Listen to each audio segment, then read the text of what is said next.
Hi to Jeff. I know that we had spoken the other day about the difference in lighting in a 3D environment as opposed to lighting in real world, and I'm not sure I was really making my point as to how you have to tell everything what to do and what to be for it to exist. So in this example, we're going to have a nice little cube, and it's nice and red. Doesn't look like it now, but it is nice and red. A little ball, which is nice and blue, which you kind of get an idea, but it will be nice and blue later. And a floor, that'll be a nice Roscoe floor gray. In our studio, it just goes off into infinity back here. There's nothing else. We have one camera and we have one light. So just for chuckles, let's say that this light is a 1K. So we have 1K looking down on our cube, our ball, and our floor. So as we look through our camera, what we would see is, well, it's black. Well, that doesn't quite do us any good. So let's look at our light, and let's say, well, 1K just isn't enough. Let's give it a little bit more light. How about that? Okay, and we'll move this aside, and once again, let's render this. So we're up with a lot of light, and nothing. It's still black there. Okay, obviously we just don't have enough light, so let's just make it like the surface of the sun, shall we? Okay, and nothing. It's just black on black on black on black.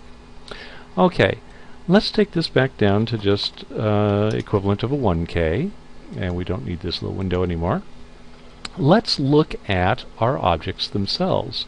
Now thus far, all we did was create the object. We did not tell the surface of the object to do anything. So when you and I were talking, I was pointing at the coffee mug on your desk and pointing out that it had certain properties to its look.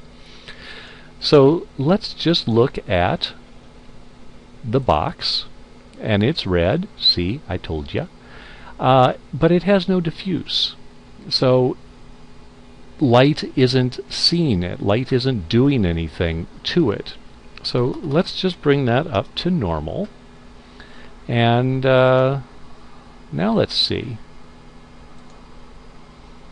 Okay, well, now we have our red box. And you don't see any of the other things because, again, we did not tell them that they had any properties to their surface. Oops, wrong button. Thanks a lot. So we'll come over to the surface, and this time we'll just do the same thing to both the ball, and we'll do the same thing to the floor. That they just now have something going on. Okay, so now we have our cube, our ball, and our floor. But it's still kind of boring because they aren't doing very much. Okay, let's see if we can get them just to look a little nicer, shall we? So again, on their surface, on the ball, let's add some reflection to the ball, and we'll add some reflection to the box, and we'll add just a little bit of reflection to the floor, just so it won't feel like it's being ignored. Okay? Okay, so now we're getting reflection on these items. But again, you're not getting very much detail to it or anything because this goes out into infinity. Let's do one other thing. Let's just change that box a little bit.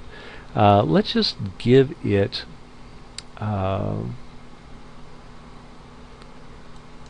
let's just do this. Let's just see what happens if we give it a little bump.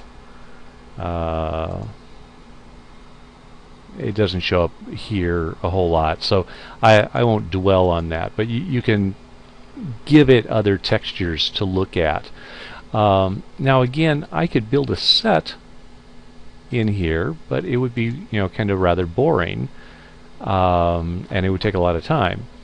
Let's say if you go to a soundstage nowadays, there's some guy that has what looks like a mirror ball, just an overgrown Christmas ornament on a stick, and that's so that a photo can be taken, and that is a way that they can match up lighting in other places. What we're going to do is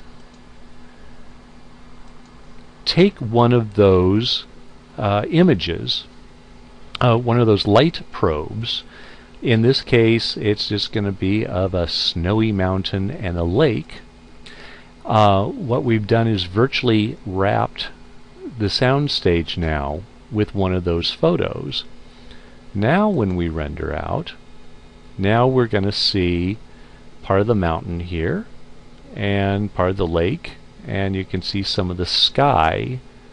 So you actually have to put something into the 3D world for light to deal with. Otherwise, that light just goes off into infinity and you lose it.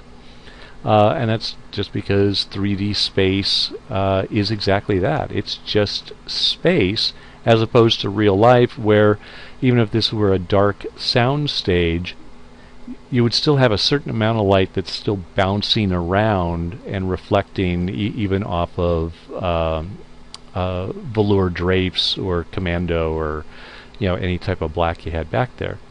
So anyway, I hope this kind of helps illustrate what I was trying to talk about, and we'll catch you a little later. Thanks a lot.